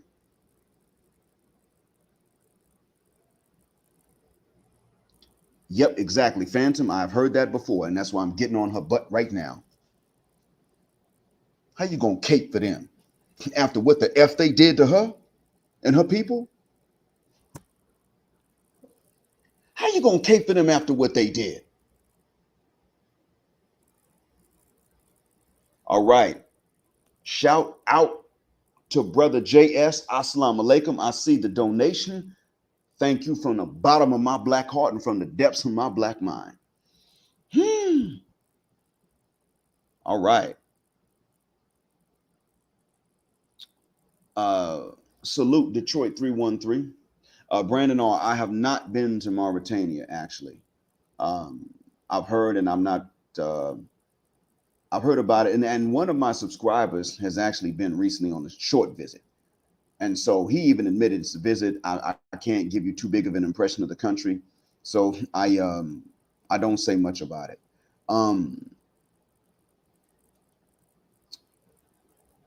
Lion, I see that from what you're telling me, he has no plans on leaving her.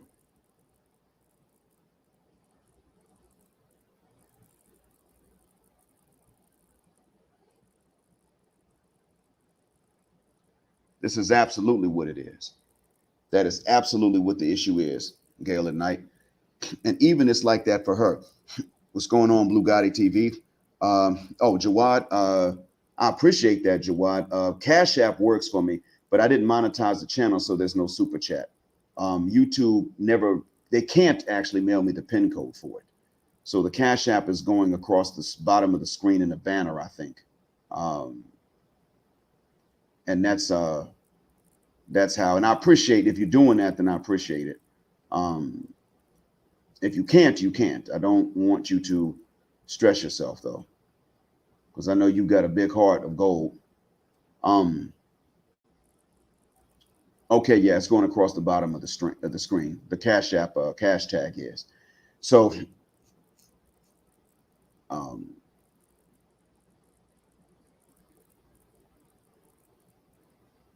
what I wanted to explain to you all is that, and why I go in on her, it's not that I just walk around hating her. It's not because she's light skinned. I'm not that much darker than her. I am, but not that much. Hell, on TV, it might not have shown. If I turn my camera on now, it probably wouldn't be that clear. Um, but it is this that gets me. It's not just when she does it. It's when anybody that's Muslim does it. When anyone that's Muslim does that. Because like I said, you can't, and when they do it, they're caping for the Western European, the colonizer. You can't do that. The ones for whom she's caping aren't Eastern Europeans. They're not Bosnians. They're not Dagestanis. They're not, let's see, what's the other one? They're not Chechens. They're not Tatars. They're not these folks. The ones for whom she's caping are regular, run-of-the-mill Western European, either WASP or French or Portuguese or Spaniards or Italians or Germans or Austrians, maybe some Scandinavians, and the Danish did a good bit of colonization too, letting y'all know. So she's caping for them who have colonized. That's for whom she capeth. The French did horrible things in Algeria for which they're infamous. That's the first thing you find if you look up their atrocities. We know they did horrible things in Haiti. Israel Young Lion knows about that better than I do. What they did to Haiti financially was bad enough, but the atrocities they committed during bondage and until they were driven out are horrible enough. And then when they were driven out, they wouldn't agree to leave and keep the Navy out until they managed to get a hold of the economy of Haiti. And then when they left Central Africa, when they left West Africa and Central Africa, they left only after they imposed a CFA currency on all those nations. And they print up the CFA currency for the Francophone West African nations while they use the euro.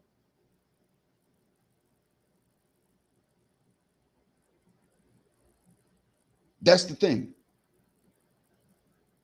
They consistently oppress and oppress. She was colonized by some of the worst of the colonizers. The French and the Germans they were some of the worst ones, right along with the Belgians, because the Belgians tend to be French speaking, and I think some of them speak Dutch or Flemish. So I mean, the Belgians imposed French on the parts of Africa that they did colonize, Rwanda and the Congos.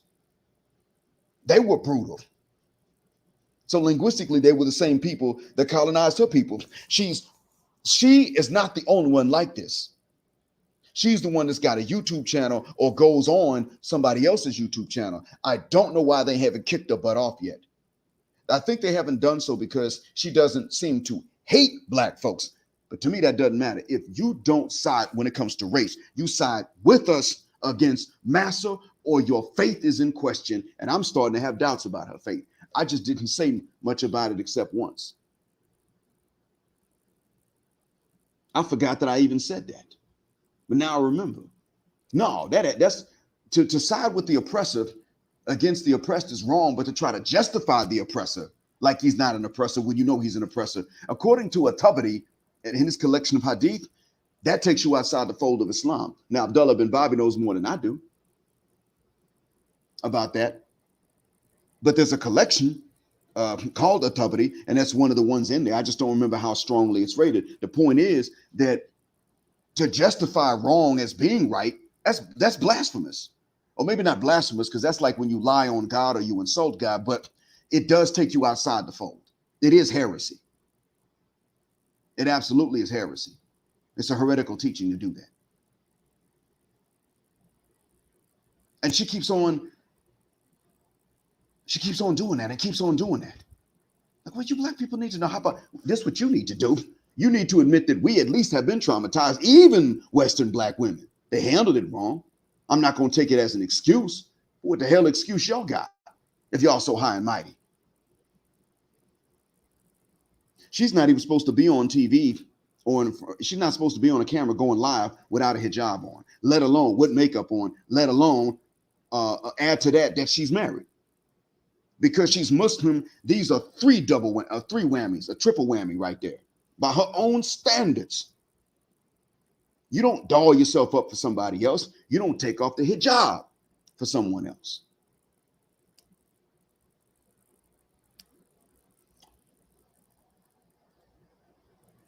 Look at this.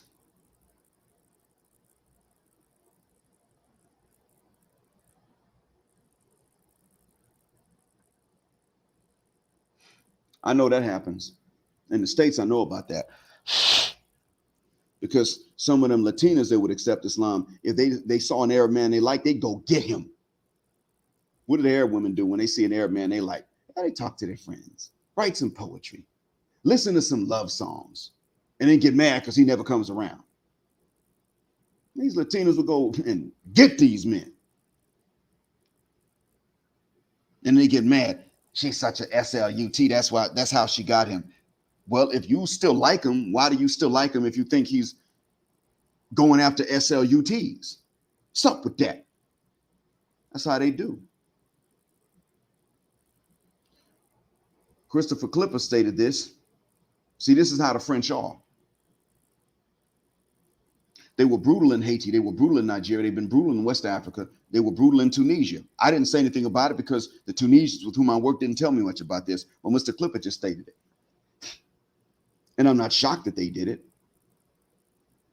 I just was going to let somebody else who knows about it speak more. And looks like he did. Roger Spice, the Namibians were on, the Hereros were actually extinct because of the Germans. You're right about that, but you're right about them darn near being extinct. It was the Germans that did it. That was them. And this is where it gets even more up.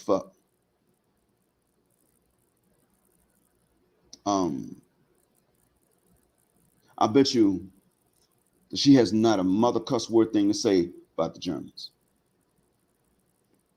What's going on, Free Will Defender?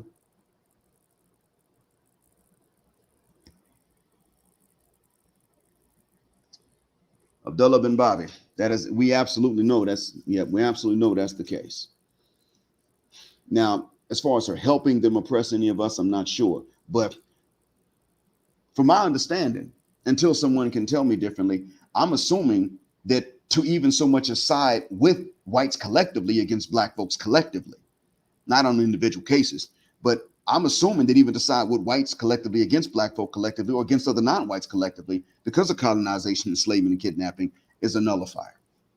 I'm assuming that to be the case um, until someone tells me differently, because that's a morally safe position to take. This way, I don't turn around and do that.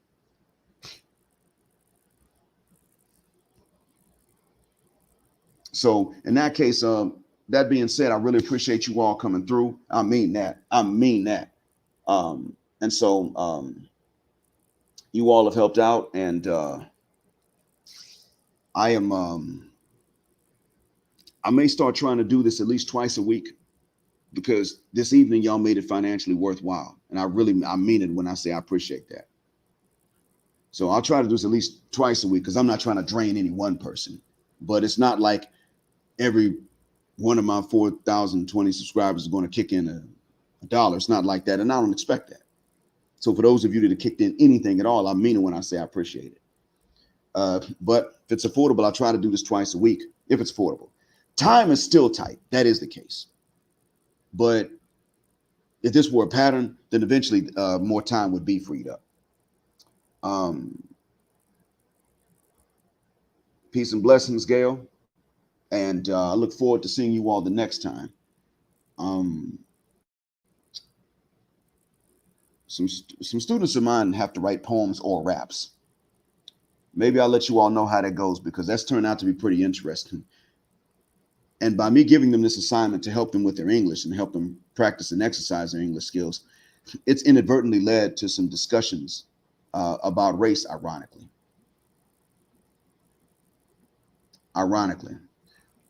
Let me see here.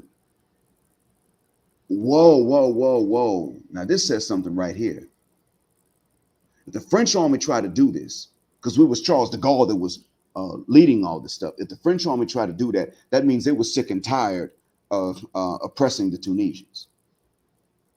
That's what that means. That tells me something right there. Jawad, I want to thank you, sir. And I mean that. Jazakallah khair. And you take your time, make it easy on you as much as possible. The good thing is that if you're in the US, it's generally easy. It's several steps, but it's generally easy. If you're outside the States, that takes some tricks and extra steps. I had to get help from several parties. Black Agent and BGS had to help me set mine. Well, especially Black Agent. He had to tell me some extra steps to take, and they did work. But since you're in the States, it should be, it may take different things. But you know what? Gail, do you know if Venmo or Zelle works in other countries? I don't remember. I don't think I was able to find them in Saudi Arabia. I'm going to do a search for them. PayPal gave me trouble, but I'm going to do a search for Zelle and Venmo. And I'll see, because sometimes those apps are blocked. Yeah, sometimes they block those apps. Sometimes they're allowed to work, but the local government blocks some of them. And if they continue doing it, I might just start stealing gas from these gas stations. You know what? That's funny, man. That is hilarious. The thing is that some of them have read some of his speeches, or they've heard some of them. But if I tried to get them to read his autobiography, here's where the problem would come in. Of course, Malcolm was not too fancy with his language, but they will be stopping me like every secondary word. What does this word mean? What does that one mean? And after a while, I'd say, okay, this is what we're going to do. Take it paragraph by paragraph. We're going to use a thesaurus. That'll help, because they learn vocabulary quicker through a thesaurus than they do through a dictionary. I would say that. And then they would sit up and say, wait, I got to read all these words to find one that I understand. Yeah, Father Mucker. No, just tell me what it means in Arabic. They would be asking for Arabic translations and stuff. Now, to tell the truth, honestly, Abdullah, my students aren't the problem. It's not my students. The administration would be. they would take issue with it. That's where the problem would come in. Also, some of the Bedouins, I think a few of the Bedouin students probably would take issue with it when they finally realize it. I think that some of the Bedouin would take issue with it because the Bedouins here are less racially aware. They're more like Ameerah in that regard, a little bit more, not quite like her, but they're a bit more like Ameerah in that regard than, let's say, a Saudi who's grown up and lived in a bigger city. They can be quite backwards. You know what, Abdullah, I'll tell you this, man. 2016, you remember that summer, 2016, when they shot Philando Castile and Alton Sterling. And I was in the U.S. when that happened, when both of them happened. When I got back into Saudi at the end of that summer, I was actually flying back to Saudi at the exact same time that the demonstrations were kicking up after Alton Sterling. So the first demonstrations happened while I was on the plane going from New York to Riyadh. I remember that because I landed in Riyadh, and when I said I was coming in from the States, they were looking at me like, man, bro, y'all in the news. What? Yeah, y'all in the news. And then when I got to the domestic terminal in the airport, you could see CNN in English. And you could see some other news stations in Arabic, and they were showing scenes from the protest in the United States. I said, oh,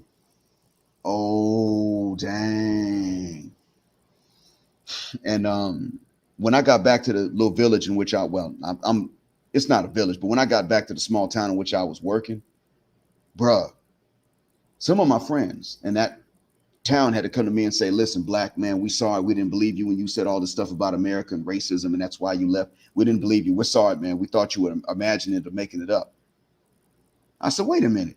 You mean collectively y'all didn't believe me? I knew about two of you who didn't. You mean collectively y'all thought I was imagining this? Yeah, man, I'm sorry. Now, the first friend that told me about that backed me up. He said, no. Black doesn't lie. He can make a mistake, but he doesn't lie. He's been honest. But others were like, no, man, that can't be the case. That's not what we see in the news about America. It's the human rights leader and champion of the world. So he told me this, and I said to him, well, look, man, if you back me up, thank you. But you tell the rest of them they can take that apology and shove it up their behinds. I don't want to hear that, because they should have never taken white folks' word on TV over my word to their face. That's why I got issues with the people with the mentality in this small town. Half a year later, I was leaving because I pissed enough people off. I arranged a transfer, but in the meantime, I pissed enough people off, and I was about to be driven out if I hadn't arranged a transfer anyway. That's how bad it was there. And I was just sick and tired of them not fully getting it. Even after 2016, after that summer, the rest of that fall going up into the rest of that year, I should say, they still didn't fully get when I was telling them, look, you saw the news, this is what's going on. But how do you explain, man, if you fuck the shuck up and let me finish, I tell you. That's what was going on. So anyway, I've been going on long enough. I'm sorry. I now at this point, I've been going on for 2 hours. I appreciate that. I'm late checking in with my girlfriend and my wife. So one day I'm going to have Abdullah bin Bobby tell us about this particular case, which would explain a lot. And look, thank you all for listening. Once again, Black Heart, Black Mind, Blackout, Assalamu alaikum. And y'all know, Black heterosexual, non-select male power just because they don't like it, and Black patriarchy until extinction or judgment day. Thank you again for flying with me on Jet Black Airways, where Jet Black is also a verb. And I mean it when I say keep jetting black with me until the wings and the wheels fall off. Gender justice forever.